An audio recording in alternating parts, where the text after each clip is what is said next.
Salut et bienvenue dans le monde atelier dont j'ai pas mal parlé dans les articles de mon blog récemment. Donc là c'est la partie que je viens de rénover, donc je vais vous montrer un peu ici. Devant là il y a les cuves ici, les cuves de flotte de récupération d'eau de pluie qui ont fait que j'ai dû bouleverser pas mal l'aménagement. Donc maintenant ça sert à ranger le bois. Donc en haut là j'ai fait des étagères à panneaux, les petits sont en bas plus ou moins verticaux, les autres en l'horizontale. Ici j'ai fait un grand bac pour ranger les chutes, on a toujours des centaines de chutes et c'est dommage de les jeter mais on ne sait pas quand les ranger. Là c'est pas mal, j'en ai mine de rien il y a pas mal de choses qui rentrent là-dedans. Ici, pour tout ce qui est baguettes, j'ai fait un petit rack, les quarts de rond, les baguettes, les ronds, les carrés, enfin tout ce qui est un peu en longueur, avec un tuyau pour les petits morceaux qu'on sait jamais comment ranger, on voit jamais au fond du bac. Voilà. Au fond, le bureau que j'utilise plutôt pour tout ce qui est soudure électronique et ce genre de choses, avec le rangement au-dessus. Donc là, j'ai tout ce qui est pièces détachées de machines et ce genre de choses que je garde pour pouvoir réparer quelque chose quand ça se présente. Donc en haut, on peut voir le plafond que j'ai refait en lambris avec l'isolation qui va bien au-dessus. Si je tourne autour du panneau central, on a les meubles qui sont les anciens meubles de cuisine qui étaient dans la maison, dans lesquels je range tout le bazar. Alors toute la partie basse, là, à part les tiroirs, c'est quasiment vide pour l'instant. Avant c'était plein comme un œuf. Donc mon rangement a été efficace. Là j'ai mis des bacs pour ranger certains outillages. Donc à chaque fois j'ai annoté. D'ailleurs vous noterez que j'ai pas mal annoté, comme ça permet de retrouver moi ou ma chère étendre ou mes enfants quand ils veulent me voler quelque chose. Pour annoter j'utilise du scotch de masquage, c'est vachement pratique parce que ça coûte pas cher et puis surtout ça peut s'enlever. Quand on change de rangement c'est facile à enlever, c'est facile à remettre. Donc voilà les bacs remplis ici, c'est la plomberie, voilà, donc tous les outils de plomberie, le matériel de plomberie. Et ce qui est bien, c'est que c'est un couvercle parce qu'on peut voir que c'est déjà bien cracra après à peine 2 semaines. Donc voilà la chimie, les vis en bordel, c'est la caisse à vis où on trouve toujours la vis qu'on cherche depuis des heures, en fait elle est là-dedans. Le matériel de défonceuse, j'ai fait un petit rack là avec des caisses en contreplaqué, voilà. Et puis donc ici, je vais faire le tour, ça sera plus visuel. J'ai fait donc un panneau central comme je vous montrais dans l'article qui me permet de ranger des deux côtés des choses. Alors par exemple ici on a en bas tout ce qui est un peu chimie, l'école, voilà, tout ce qui est silicone. Donc là j'ai fait un simple rack où on peut ranger les bouteilles dedans, voilà, il y a des trous et ça se range dedans. Et on voit toujours ce qu'on a. Au-dessus, la boîte où je mets toutes mes vis métriques, voilà, par taille, les petites en haut, voilà, ça descend, et puis après c'est de plus en plus grande. Donc comme je le disais, j'ai mis un petit rappel avec des boulons collés sur le côté. Donc si par exemple j'ai une vis, c'est que je veux la tester, j'essaye, c'est pas du 8. Voilà, je sais que c'est du 6, ça se vise dedans, donc ça permet de retrouver rapidement quand on n'a pas trop l'œil. Là, les scotch qui sont mis sur des petits bouts de tasseau, les clés, les ciseaux à bois, encore les scotch. Là, c'est les mètres, les cutters, enfin voilà, donc tout est annoté, comme ça on s'y retrouve. Ici, j'ai mis mètre, équerre, voilà, avec un petit système un peu rigolo. Donc c'est une simple lame d'acier, vous voyez, c'est qui rentre dans un bois fendu et ça permet de mettre tout ce qui normalement se met à la ceinture, donc le mètre, la lampe de poche, un couteau, voilà, donc ça, avec tout ce qui est un clip peut se mettre là-dessus, c'est pratique.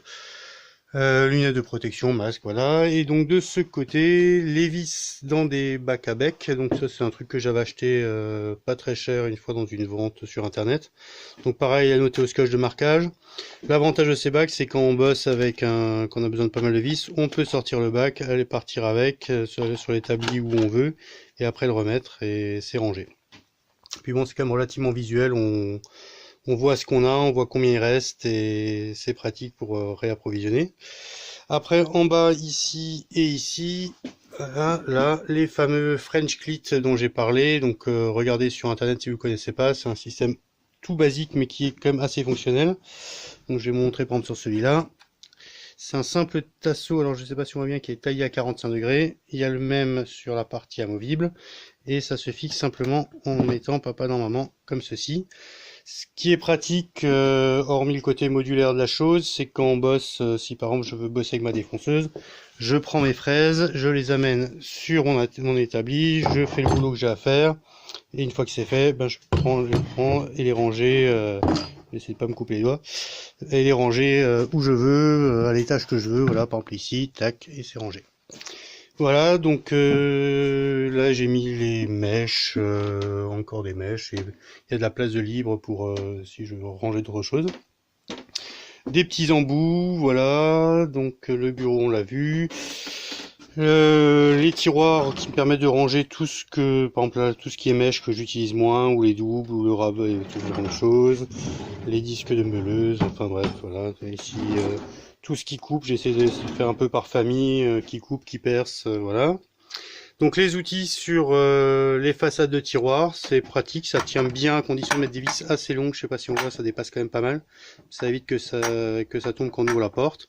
Donc là par exemple j'ai tout ce qui est EPI, équipement de protection. Au-dessus j'ai pu caser des bacs aussi avec le matos en rab, voilà. Encore des bacs, des bacs, des bacs. Ici j'ai mis le compresseur parce que c'est la position un peu centrale, donc il y a le pistolet à air qui est toujours dispo et la cloueuse qui est toujours dispo aussi à côté de l'établi. C'est toujours pratique et comme ça je peux l'utiliser dès que j'en ai besoin. Au-dessus les tournevis, une simple planche avec des trous et deux équerres et voilà, ils sont tous visibles. Ce que j'aime bien c'est de les avoir mis assez haut, comme ça je vois bien les pointes, je trouve ça beaucoup plus visuel que de voir le corps et de pas savoir ce qu'on sort. Le petit bac avec les crayons, voilà, ce genre de choses. Ici j'ai fait un petit meuble aussi avec tout le matos pour le compresseur. Ici j'ai installé, ça c'est la deuxième partie, voilà. Alors, je vais reculer un peu, on verra mieux. Voilà, un meuble qui me permettait de laisser la scie à angle toujours en place, parce que sinon je l'utilisais pas. Donc là c'est pratique, l'avantage c'est qu'il y a de la largeur sur le côté, donc je peux couper même des grandes longueurs, ça passe largement. Ici j'ai un petit lapidaire que j'ai fait avec un moteur, c'est rien de bien terrible mais ça dépanne. En dessous j'ai pu caser l'Aspiro, comme ça il est pas loin de là où on fait les copeaux et toujours prêt à servir. Et au-dessus j'ai mis du rayonnage, donc tout en haut les outils que j'utilise fréquemment, et puis là alors, je sais pas trop, je pensais d'abord mettre les chargeurs et au final ça sera peut-être plutôt les papiers à poncer. Enfin bon c'est pas encore tout à fait fixé mais je verrai. En dessous il y a les rabots qui sont à portée de main aussi.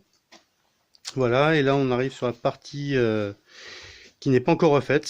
J'ai rangé mais j'ai pas encore refait, donc là le placard va dégager parce qu'il est pas pratique, on prend beaucoup de place et on n'y range pas grand chose. Donc là pareil j'aimerais faire pas mal de rayonnage mais d'abord il faut s'occuper du plafond, isoler tous les tuyaux qui passent là, qui alimentent toute la maison et voilà. Donc ça sera dans un second temps. Là j'ai l'évier que j'avais installé il y a quelques temps.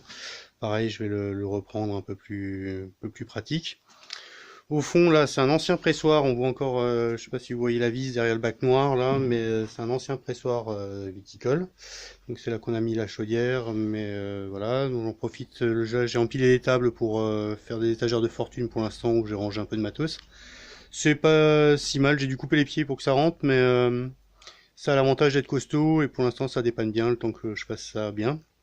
À terme, j'aimerais fermer cette zone pour déjà que le chauffe-eau soit hors poussière et ça me permettra de ranger aussi tout ce qui est matériaux de gros chantier, là, les peintures, les carrelages et tout ça, fermés, qui prennent pas la poussière tout le temps, tout ce qui est gaine et voilà que j'utilise pas tous les matins. Là, j'ai fait une petite servante avec un meuble de cuisine qui me restait aussi encore. Bon, je suis pas très satisfait, ça prend beaucoup de place et ça me sert à pas grand-chose. Ça servira peut-être de meuble pour une défonceuse sous table, je sais pas encore, je vais voir. Là, j'ai encore un petit stock de bois. La scie sur table que je viens d'acheter, bon, celle-là, elle va beaucoup changer, je pense, dans les prochains temps. Là, telle qu'elle, elle est pas pratique. Déjà, elle est plus haute que mon établi, ça me plaît pas des masses. Et elle prend une place de dingue avec ses plateaux là sur les côtés, donc je vais modifier tout ça. Donc là, il y a un lave-vaisselle qui traîne. Je sais pas s'il marche ou pas, on me l'a donné, apparemment une petite réparation à faire. J'ose pas le jeter en me disant c'est dommage, il est comme neuf, mais j'ai pas encore pris le temps de le réparer. Donc pour l'instant il prend de la place, mais bon ça va, j'en ai un peu, donc on verra. Voilà, donc là c'est l'établi, on en reparlera très prochainement, mais là il est fini, tel qu'il est même déjà pas mal servi. Mais comme dit, ça, je referai un article dessus. Et puis là, c'était mon ancien établi, c'est la table de cuisine de ma grand-mère en formica increvable rouge. Donc celle-là, j'ai déjà tapé dessus, j'ai déjà monté dessus, marché dessus, j'ai tout fait, et elle est toujours là, elle tient comme c'est pas possible. Du coup, je l'ai recyclée en table plutôt pour le métal, la soudure et genre de truc. Pareil, je voulais le poste à souder tout le temps en place, sinon c'est chiant de devoir le sortir, le brancher. Donc là, dès que je veux faire un point de soudure, je peux. J'ai mis une grosse plaque de tôle que j'avais récupérée, c'est une plaque de d'égout, de trappe, je sais plus, que j'avais récupérée quelque part, elle partait à la casse. Et ça me permet de souder dessus sans trop tout cramer. En dessous, il y a un bac où je peux ranger mes ferrailles. Il est sur roulette. Voilà, et donc j'ai mes ferrailles de récup. Voilà, comme ça, quand j'ai besoin de quelque chose, je les ai dedans. Et tout ce qui est en longueur, pour l'instant, je les ai rangés là. Mais là, pareil, j'aimerais rationaliser un peu tout ça. Là, on voit que les étagères débordent et sont... tout ça, c'est à faire un de ces jours. Et peut-être pas tout de suite. Là aussi, j'aimerais isoler. C'est l'escalier qui monte à l'étage. Il n'est pas du tout isolé. Donc, isoler, faire des belles étagères, faire des beaux rangements. Voilà, c'est au programme. Et puis, donc, surtout les plafonds qui, pour l'instant, sont encore entorchis, qui poussièrent, qui tombent. Voilà. Donc, tout ça, ça sera fait dans un second temps. Mais pour l'instant, voilà, j'ai un établi et un atelier vraiment nouveau opérationnel. Je suis bien content. Ça donne envie de bricoler. J'ai plein de projets. Alors pour l'instant, les projets c'était surtout de faire des choses dans l'établi, sur l'établi, à côté de l'établi. Maintenant, ça va être de faire des choses un peu plus sympathiques. Voilà, ben, je vous remercie d'avoir regardé la vidéo. Je vous rappelle que cette vidéo est en complément des articles de mon blog. Toute seule, elle ne veut pas dire grand-chose, je pense. Donc n'hésitez pas à le regarder. Il y a le lien en dessous de la vidéo dans la description. Voilà, voilà, à bientôt, ciao.